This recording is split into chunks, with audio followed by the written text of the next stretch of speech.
Seigneur, merci encore pour ce matin. Merci pour le souffle de vie. Merci pour la force et la santé. Merci, Seigneur, pour ce que tu es pour nous. Ce matin, nous venons au devant de ton trône. Nous te prions de nous parler, que ta parole apporte un plus dans nos vies. Enseigne-nous, instruis-nous et fais-nous du bien. Au nom de Jésus-Christ. Amen. Shalom, shalom, partout où vous nous suivez. C'est votre serviteur de tous les jours, Benjamin Pungui Moke. Grande notre joie d'être encore là pour nous parler de la part de Dieu. Nous sommes toujours dans Exode chapitre 3, verset 4. La Bible dit ceci: l'Éternel vit qu'il s'est détourné pour voir, et Dieu l'appela du milieu du buisson et dit: Moïse, Moïse, et il répondit: me voici. Nous avons déjà vu beaucoup de choses sur l'appel. Le premier jour, nous avons parlé: sommes-nous Moïse ou Samuel? Et là, nous avons vu l'importance de discerner et de connaître l'appel de Dieu sur nos vies. Hier, longuement, nous avons parlé de 3 types d'hommes en face de l'appel. Par rapport à l'appel, il existe 3 types d'hommes: les auto-appelés, les appelés des hommes et les appelés de Dieu. Et je nous ai encouragé d'être des appelés de Dieu. Ce matin, j'aimerais parler sur quelques vérités en rapport avec la vie en général et l'appel en particulier. De vérités importantes que nous devons connaître sur la vie en général et sur l'appel d'une manière particulière. La première vérité, c'est que chacun de nous existe sur terre pour un but. Et je dirais même, chacun de nous existe pour une mission bien préétablie par Dieu. Lorsque Dieu nous a créés, il nous a mandatés avec une mission. Il nous a mandatés avec un but. Il n'y a personne et alors personne qui soit sur terre par hasard. Tu n'existes pas par hasard. Tu n'es pas un accident. J'aimerais le dire et parler à quelqu'un, même si ton père n'a pas voulu de ta naissance, même si ta mère n'a pas voulu de ta naissance, et que tu es le fruit d'un accident, j'aimerais te dire que tu n'es pas par hasard sur terre. Tu es là pour un but fixé par Dieu lui-même. Dans Proverbes chapitre 16, verset 4, le sage est en train de parler de Dieu créateur. Écoutez ce qu'il va dire. Il dit: l'Éternel a tout fait pour un but. Dans d'autres versions, on dit: il avait une pensée derrière en créant chaque chose. Frères et sœurs, tu es là pour un but. Alors, la grande mission que nous devons avoir, c'est de découvrir pourquoi j'existe sur terre. Pourquoi est-ce que Dieu m'a créé? Pourquoi suis-je né congolais? Pourquoi suis-je né burundais? Pourquoi suis-je né rwandais? Pourquoi tu existes sur la terre?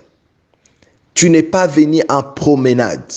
Tu es venu pour une mission bien établie. J'aime quand Dieu parle à Jérémie, dans Jérémie chapitre 1er, verset 5, il lui montre qu'il n'est pas un accident et que ce qui lui arrive peut être un concours de circonstances pour les hommes, mais pour Dieu, il connaissait cela. Il dit: avant que je t'eusse formé dans le ventre de ta mère, je te connaissais. Et avant que tu fusses sorti de son sein, je t'avais consacré. Et il va plus loin: je t'avais établi prophète des nations. Jérémie, ce n'est pas aujourd'hui où tu es devenu prophète que tu étais prophète. Tu es prophète avant même que le monde n'existe. Et j'aime lorsque le psalmiste en parle dans Psaume 139, verset 16. Il est en train de parler de son existence. Il dit: quand je n'étais qu'une masse informe, c'est-à-dire fétiche, tes yeux me voyaient. Et sur ton livre étaient tous inscrits le jour qui m'était destiné. Et il précise: avant qu'aucun d'eux n'exista pas. Dieu, c'est un Dieu qui a tout prédestiné avant même que nous ne puissions exister.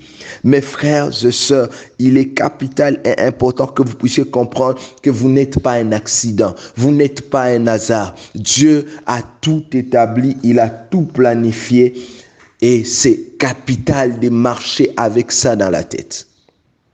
La deuxième des choses que j'aimerais que nous puissions savoir ce matin, c'est que si Dieu nous a créés pour un but, nous ne pouvons découvrir ces buts-là que par ce que j'appelle ou ce que nous pouvons dire appel. C'est l'appel de Dieu sur nos vies qui nous montre ce que Dieu a prévu dès le commencement de la terre. Voilà pourquoi il est important de reconnaître l'appel de Dieu sur nos vies. Parce que lorsque nous ne découvrons pas l'appel de Dieu sur nos vies, nous ratons le pourquoi de notre existence sur terre. L'appel de Dieu vient clarifier et confirmer le but et la mission que Dieu nous a confiée. Dans Romains chapitre 8, verset 30, l'apôtre Paul en parle. Il dit, car ce qu'il a connu d'avance, ça c'est au verset 29, il les a aussi prédestinés à être semblables à l'image de son Fils, afin que son Fils fût le premier-né d'entre plusieurs. Et j'aime le verset 30. Le verset 30 donne un petit détail qui est majeur. Il dit ceci, et ce qu'il a prédestinés, il les a appelés. Il les a appelés afin qu'ils connaissent le plan, la mission, l'objectif de leur existence sur terre. Frère, c'est par l'appel que nous découvrons le plan que Dieu avait sur nos vies et qu'il a jusqu'aujourd'hui. L'appel de Dieu nous révèle le plan de Dieu sur nos vies. Alors, la question qu'on peut se poser, est-ce que nous connaissons l'appel de Dieu? Est-ce que nous faisons attention lorsque Dieu nous appelle? Lorsque tu rates l'appel de Dieu sur ta vie, tu rates au moins toute ta destinée. Et j'aimerais encore le dire, mieux vaut ne pas exister que de vivre sans connaître pourquoi Dieu t'a créé.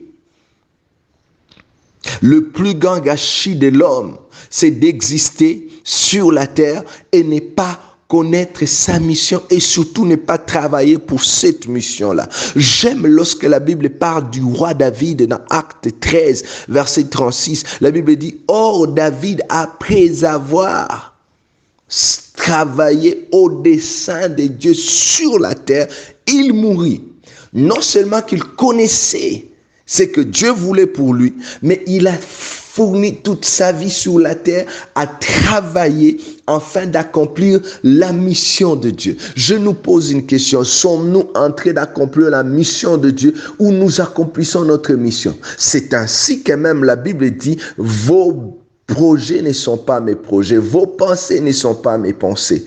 Est-ce que nous accomplissons le plan de Dieu? Ou nous sommes sur terre, nous passons inutilement notre vie sur terre. Je prie donc que Dieu nous aide à reconnaître son appel et à saisir sa pensée sur nos vies, à ne pas gâcher notre existence, mais que nous puissions travailler pour le plan de Dieu. Que Dieu nous aide partout où nous sommes, que Dieu nous révèle son plan. Seigneur, lorsque tu nous appelleras, ouvre nos oreilles pour que nous soyons attentifs et que nous soyons prêts à reconnaître cela. Car la Bible dit, heureux le peuple qui connaît le son de la trompette. La trompette de ton appel peut sonner n'importe quand. Seigneur, que nous puissions reconnaître que Dieu est en train de nous appeler et que nous prenions ce risque de te suivre. Jésus, bénis ces messages dans nos cœurs et bénis quiconque va les suivre au nom de Jésus-Christ. Amen. S'il vous plaît, partagez cet audio, partagez-les à vos proches, à vos amis, à vos connaissances. Vous avez besoin du soutien dans la prière, une préoccupation ou besoin d'un quelconque aide, n'hésitez pas de nous appeler à notre numéro habituel, plus 243 97 12 51 728. Nous sommes au bureau Marie Asbel, non loin de l'Inigome Kinyumba, dans la ville de Goma, en République démocratique du Congo. Nous vous invitons à cette merveilleuse campagne. Allons tous à l'école par laquelle nous voulons ramener les enfants de Mini dans de bonnes conditions. Juste un don de cahiers, des stylos, des gommes et que Dieu vous bénisse. Vous êtes à Bukavu. Nous vous invitons à cette merveilleuse conférence des familles qui sera animée par l'apôtre Roland Dalo, prophète Joe Grace, prophète Grace Mwamba. Soyez les bienvenus. Seigneur, encore une fois, nous crions à toi, les ressuscités d'entre les morts. Laisse que la gloire et l'honneur te reviennent, toi qui nous réveilles. Bénis ces instants où nous voulons écouter ta parole et plaise que tu parles à nos cœurs, que tu nous enseignes, que tu nous instruises, que ta parole apporte un plus dans notre marche chrétienne. Au nom de Jésus-Christ, amen. Shalom, shalom. Partout où vous nous suivez, c'est votre serviteur de tous les jours, Benjamin Pungui Moke. Encore une fois, la joie est dans nos cœurs d'être là pour partager la parole de Dieu. Il est écrit, l'homme ne vivra pas seulement du pain, mais de toute parole qui sort de la bouche de Dieu. La parole de Dieu est très capitale, très importante. Nous sommes dans Exode chapitre 3, verset 4. La Bible parle de Moïse et dit, l'Éternel vit qu'il s'est détourné pour voir, et Dieu l'appela du milieu de buissons et dit, Moïse, Moïse, et il répondit, me voici. Le premier jour, nous avons parlé sur est-il Moïse ou Samuel. Et je prie que Dieu nous aide à ne pas hésiter de répondre à son appel. Et le deuxième jour, nous avons parlé de 3 types d'hommes face à l'appel. Et là, nous avons vu les appelés des hommes, les auto-appelés et les appelés de Dieu. Je prie tous que nous soyons des appelés de Dieu. Et hier, je nous ai donné 2 vérités monumentales en rapport avec l'appel et la vie en général. Premièrement, nous sommes là pour un but. Personne n'est au hasard sur terre. Deuxièmement, c'est l'appel qui nous aidera à connaître le pourquoi de notre existence sur terre. Ce matin, la grande question que l'on peut se poser, qu'est-ce que c'est l'appel? L'appel, c'est au fait quoi? Le mot appel peut être défini de 2 manières. Premièrement, d'une manière générale et deuxièmement, d'une manière biblique. Aujourd'hui, j'aimerais parler de la manière générale. La définition générale de l'appel peut être définie de 3 manières. Premièrement, l'appel est le fait ou l'action de dire à haute voix le nom de quelqu'un dans le but d'attirer son attention pour le pousser à faire quelque chose ou à agir d'une certaine manière. Deuxièmement, l'appel, c'est l'action de faire venir quelqu'un en attirant son attention par la voix, par un signe ou par un geste dans le but de l'amener à faire quelque chose.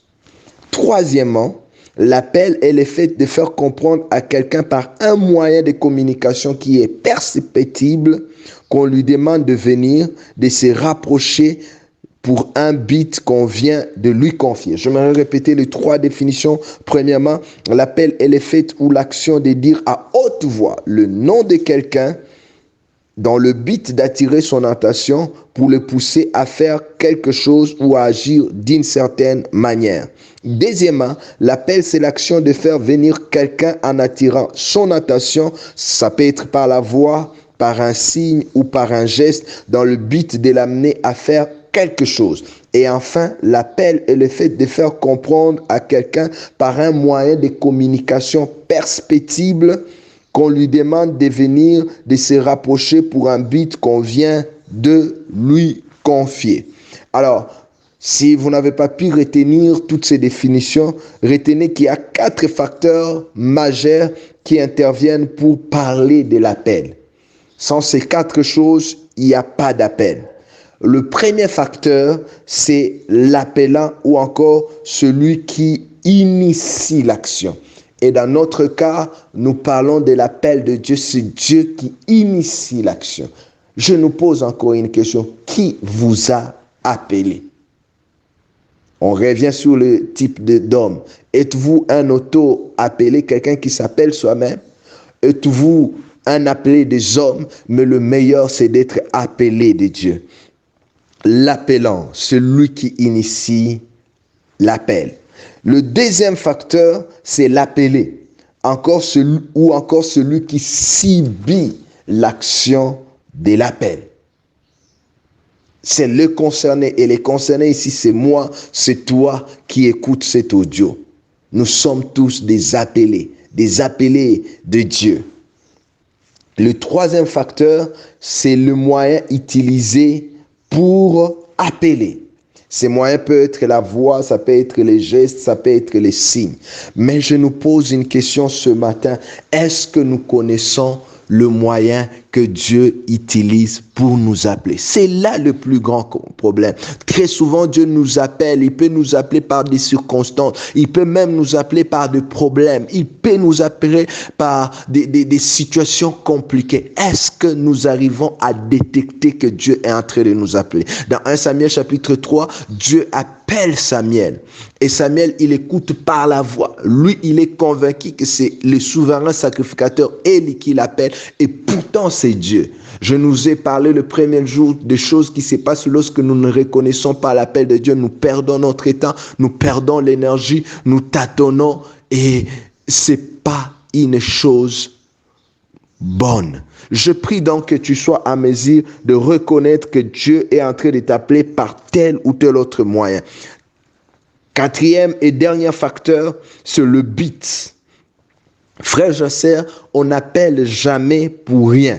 Chaque appel répond à un but, à un objectif précis et clair. Vous me dites, vous avez un appel, mais votre appel répond à quoi? Chaque fois que Dieu appelle un homme, c'est pour répondre à un besoin quelconque. Tu ne peux pas me dire que tu as un appel si tu n'as pas un objectif. Je dirais mieux, chaque appel répond à un besoin. Dans Juge chapitre 13, verset 5, nous voyons pourquoi Dieu appelle Samson. Israël est sous la domination et Dieu appelle Samson afin qu'il devienne le libérateur. Et il devient libérateur au problème d'Israël. L'appel répond à un problème bien déterminé. Et la question que je peux nous poser ce matin, à quoi est-ce que ton appel répond? Quelle est la solution que ton appel apporte à un problème? Et quel est ce problème? Frères et sœurs, il est important que vous détectez les problèmes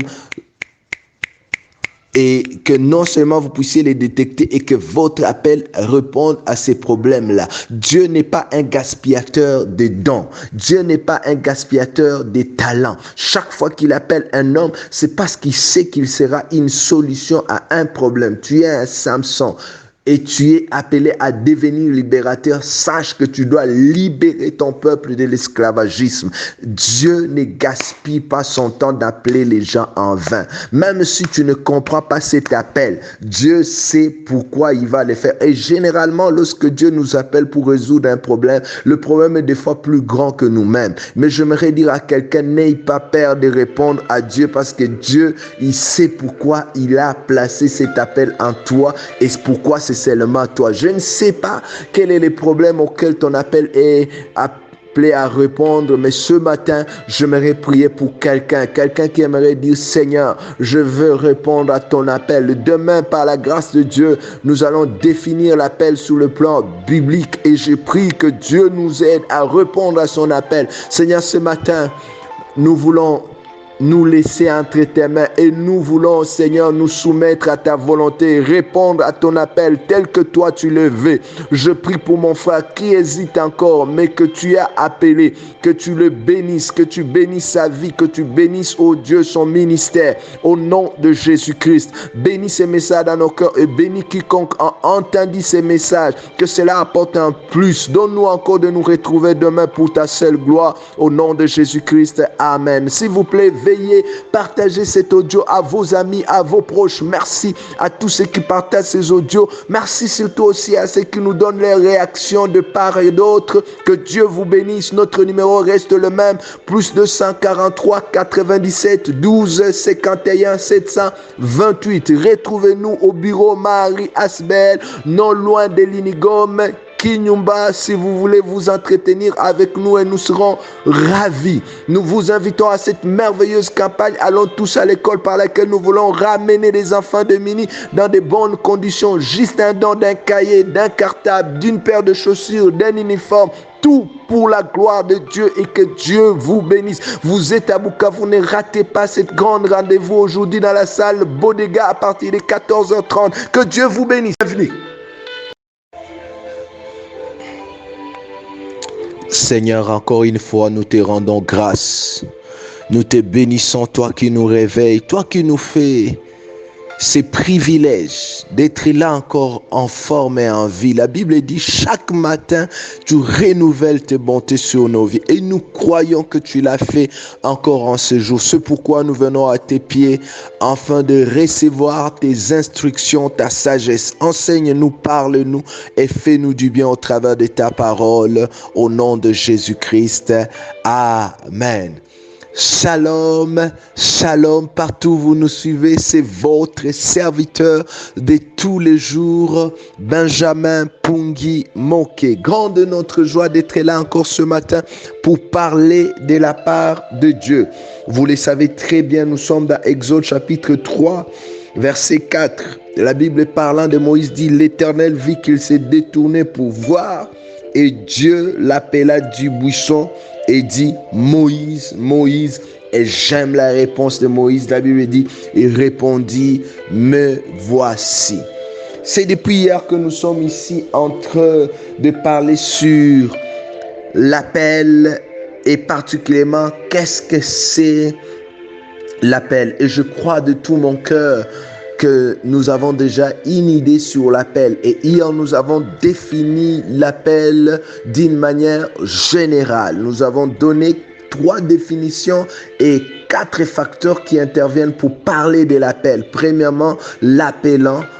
Deuxièmement, l'appelé. Troisièmement, le moyen d'appel. Et enfin, le but de l'appel. Ce matin, j'aimerais définir l'appel sur le plan biblique. Alors, la première des choses que j'aimerais que nous puissions connaître et comprendre par rapport à l'appel au niveau de la Bible, c'est que la Bible, parole de Dieu, distingue 3 sortes d'appels. 1. L'appel au salut. 2. L'appel au service. Et 3. L'appel au ministère. Alors, pour comprendre la définition de l'appel selon la Bible, il est important de connaître chacun de ces appels. C'est quoi l'appel au salut? C'est quoi l'appel au service? Et c'est quoi l'appel au ministère? En appendice, je nous parlerai dans cet audio le 4e type d'appel que la Bible nous donne, c'est l'appel à l'intimité. Alors, commençons aujourd'hui par l'appel au salut. Qu'est-ce que c'est l'appel au salut? Je dirais d'abord, être sauvé n'est pas question de fréquenter une église. Tu n'es pas sauvé parce que tu es membre d'une église, tu as la carte des membres d'une église ou tu fais partie d'une congrégation quelconque. Deuxièmement, être sauvé, ce n'est pas question de baptême. Ce n'est pas parce que tu es baptisé dans une église que tu es sauvé. Non. Troisièmement, être sauvé n'est pas question d'être parenté à une personne chrétienne. Il y a des gens qui pensent parce que mon père, il est chrétien ou ma mère est chrétienne, donc moi aussi je suis sauvé. Le salut est individuel. Le salut, ce n'est pas quelque chose de la collectivité. Non. Quatrièmement, être sauvé n'est pas le fait de faire quelque chose pour Dieu. Tu peux faire des choses pour Dieu sans Dieu. Tu peux exercer un ministère quelconque et ne pas être sauvé. Cinquièmement, être sauvé n'est pas question de charisme. Quelqu'un peut avoir de dons spirituels et être un païen. Mais c'est quoi le salut au fait? On parle du salut là où il y a un danger et que quelqu'un vient nous libérer ou nous faire sortir de ces dangers-là. Dans Romains chapitre 3, verset 23, la Bible parlant de l'humanité dit « Car tous ont péché et sont privés de la gloire de Dieu. » Les péchés fait à ce que nous n'ayons pas la gloire de Dieu. Dans le jardin d'Éden, la Bible dit l'homme était nu, mais il ne voyait pas cette nudité-là parce que l'homme était couvert par la gloire de Dieu. Regardez, lorsque Adam pêche, la Bible dit, il a découvert qu'il était nu et il a eu honte. Et Dieu l'appelle et lui dit, où es-tu Adam? Il dit, je me cache parce que je me suis vu que j'étais nu. Pourquoi? La gloire de Dieu a été ôtée. Là où il y a le péché, la gloire de Dieu disparaît. Deuxièmement, Romains 6, verset 23 montre l'essor de l'humanité. Il dit, car le salaire du péché, c'est la mort. C'est la mort qui nous attendait en tant que pécheurs. Et j'aime la fin de ce passage, il dit, mais le don gratuit de Dieu, c'est la vie éternelle en Jésus-Christ. En Jésus-Christ, nous avons la vie éternelle. L'humanité courait un grand danger qui est la mort. Et Dieu, par son amour, nous a envoyé son Fils, son unique Fils, afin que nous ayons la vie éternelle. Dans Jean chapitre 3, verset 16, un passage que je sais que nous connaissons très bien, la Bible dit, car Dieu a tant aimé le monde qu'il a donné son Fils unique, afin que quiconque croit en lui ait la vie éternelle. Alors, la grande question que nous pouvons nous poser ce matin, comment arriver au salut? Je nous parle de 3 étapes seulement. Premièrement, c'est prendre conscience de son état de pécheur. Est-ce que tu prends conscience que tu es pécheur? Est-ce que tu prends conscience que tu es en danger? Plusieurs ne sont pas sauvés parce qu'ils ne font pas ces premiers pas. Prendre conscience. Deuxièmement, c'est regretter amèrement ce péché. Arriver à ce stade où tu regrettes que ce que je fais, c'est mauvais. Mais ne t'arrête pas par là. Troisièmement, c'est confesser publiquement par sa bouche que Jésus-Christ est Seigneur en demandant pardon. Lisons un peu Romains chapitre 10, versets 8 à 11, un merveilleux passage qui nous montre comment obtenir le salut. L'apôtre Paul dit, que dit-elle donc? La parole est près de toi, dans ta bouche et dans ton cœur. Or, c'est la parole de la foi que nous prêchons. Verset 9. Si tu confesses de ta bouche le Seigneur Jésus-Christ et si tu crois dans ton cœur que Dieu l'a ressuscité des morts, tu seras sauvé. Car c'est en croyant du cœur qu'on parvient à la justice. C'est en confessant de la bouche qu'on parvient au salut selon ce que dit l'Écriture. Quiconque croit en lui ne sera point confie. Et j'aime ce que 1 Jean 4, verset 15 ajoute, il dit ceci, celui qui confessera que Jésus est le Fils de Dieu, Dieu demeure en lui et lui en Dieu. As-tu déjà fait cette confession de ta bouche? Je ne parle pas d'être religieux. Vous savez, beaucoup de gens aujourd'hui pensent être chrétiens alors que ce sont des religieux. Ils connaissent les dogmes de leur église, mais ils ne connaissent pas le salut en réalité. Le salut ne s'obtient pas par les œuvres. Le salut s'obtient par la foi. J'insiste, le salut ne s'obtient pas par les œuvres. Le salut s'obtient par la foi. Y a-t-il quelqu'un ce matin qui aimerait faire cette prière de confession? Cette prière de confession avec moi, s'il vous plaît, répétez par la foi cette prière. Dites, Seigneur Jésus-Christ, ce matin, après avoir entendu ce message, nous venons au pied de ta croix et nous te demandons sincèrement de nous pardonner. Pardonne-nous pour tous nos péchés et efface nos noms dans le livre de la mort. Inscris-les dans le livre de la vie. Nous décidons d'abandonner les péchés et de te suivre, toi et toi seul, au nom de Jésus-Christ. Amen. Si vous avez fait cette prière, s'il vous plaît, je vous demanderai d'aller voir un homme de Dieu, d'aller dans une église de votre choix, une église chrétienne, et qu'il y ait quelqu'un qui va vous accompagner dans cette marche. S'il vous plaît, partagez cet audio pour la gloire de Dieu. Vous avez besoin du soutien dans la prière, une quelconque suggestion, écrivez-nous au plus de 143 97 12 51 728. Nous sommes au bureau Marie Asbel, non loin d'Elinigom, Kinyumba, dans la ville de Goma, en République démocratique du Congo. Nous vous invitons à cette merveilleuse campagne. Allons tous à l'école par laquelle nous voulons ramener tous ces enfants qui peuvent étudier. S'il vous plaît, juste un don, des cahiers, des stylos, des gommes et des lattes, des uniformes pour la gloire de Dieu. Vous êtes à Bukavu, ne ratez pas cette conférence dans la salle Elisabeth à 14h30. Que Dieu vous bénisse. Seigneur, merci encore, toi qui as été avec nous toute la semaine. Ta grâce, ta faveur nous a été au rendez-vous. Père, nous te disons merci. Ce matin encore, nous venons au devant de ton trône. Nous te prions de nous parler. À la fin de cette semaine, seule ta pensée est nécessaire pour nos vies. Enseigne-nous, instruis-nous au nom de Jésus. Amen. Shalom, shalom, partout où vous nous suivez. Comme d'habitude, c'est votre serviteur de tous les jours, Benjamin Pungi Moke. Grande notre joie d'être là encore pour parler de la part de Dieu. Vous le savez très bien, nous sommes dans Exode chapitre 3, verset 4, et nous sommes en train de parler sur l'appel de Dieu. L'Éternel vit qu'il s'est détourné, il s'agit de Moïse, pour voir, et Dieu l'appela du milieu du buisson et dit, Moïse, Moïse, et il répondit, mais voici. Sommes-nous à mesure d'écouter et de cerner l'appel de Dieu sur nos vies? Et hier, nous avons commencé à définir l'appel de Dieu sur le plan biblique.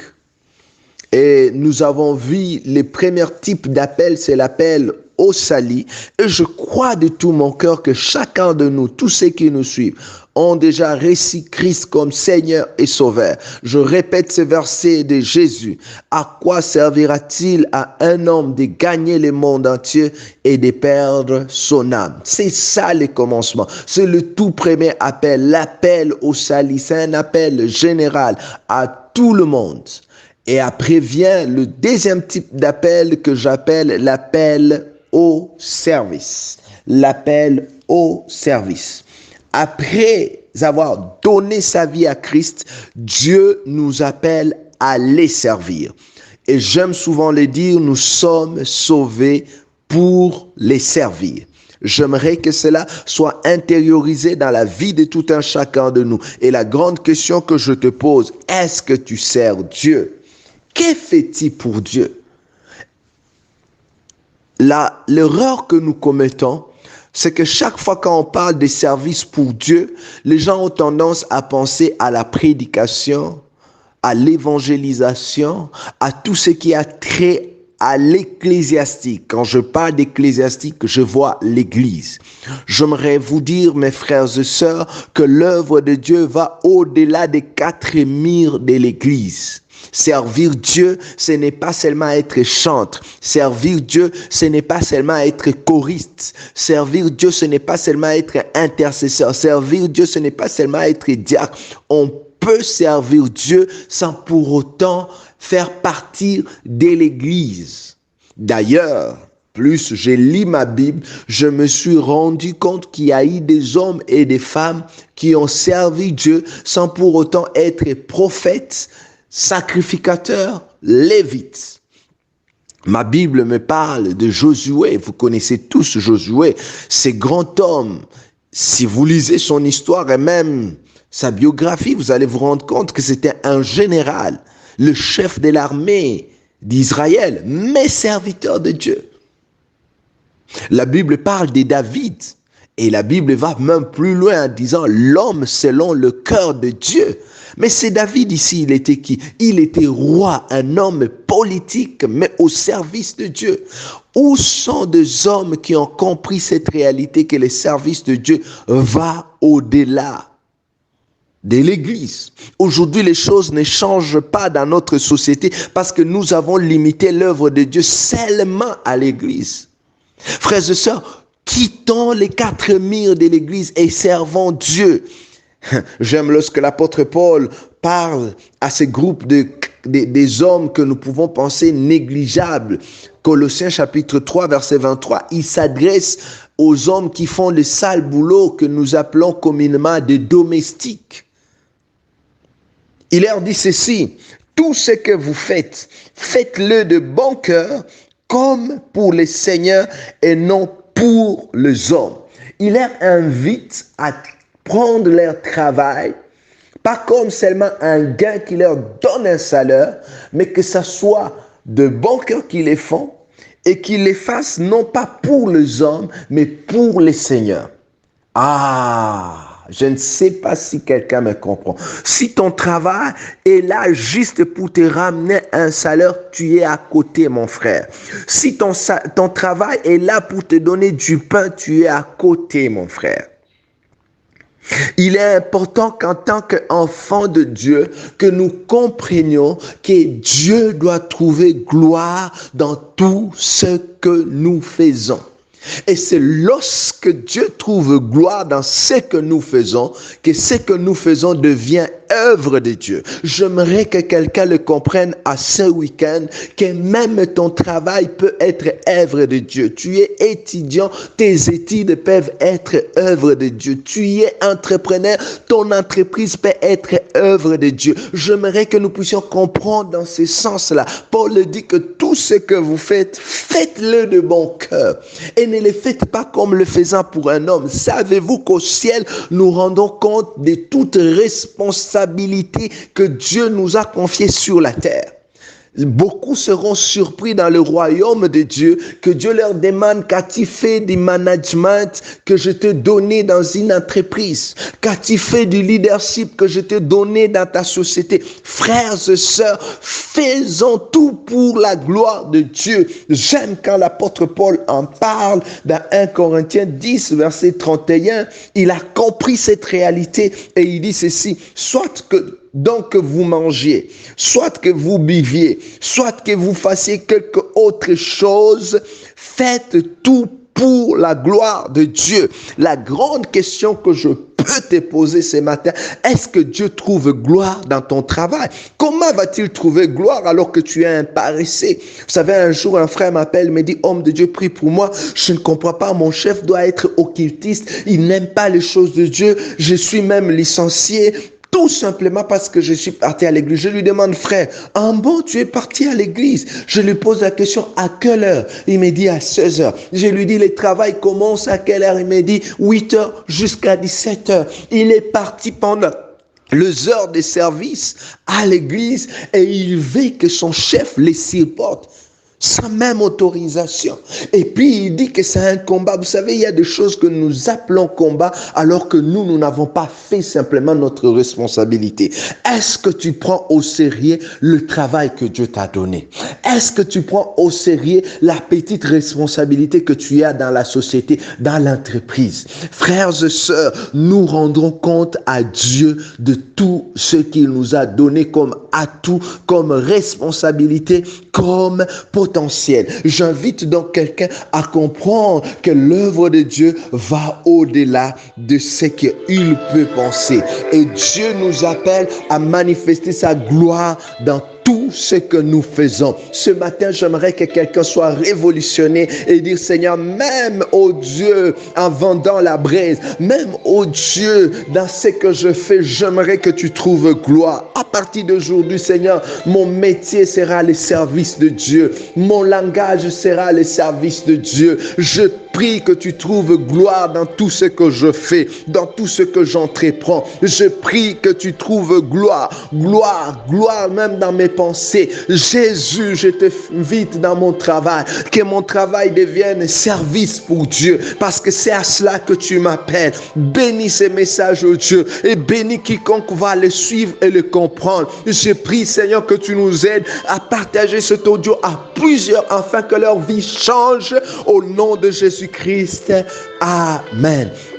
S'il vous plaît, ce message est très capital que je nous prie de partager au maximum. Vous avez l'habitude de partager, partagez encore et que Dieu vous bénisse. Vous avez besoin de soutien dans la prière, une orientation. N'hésitez pas de nous appeler à notre numéro habituel +243 97 12 51 728. Nous vous invitons à cette merveilleuse campagne. Allons tous à l'école par laquelle nous voulons ramener les enfants de Mini dans de bonnes conditions S'il vous plaît, un don de cahiers, de stylos, de gomme. Nous sommes à Marie Asbel, non loin de l'Inigom, Kinyumba, dans la ville de Goma, Caribou.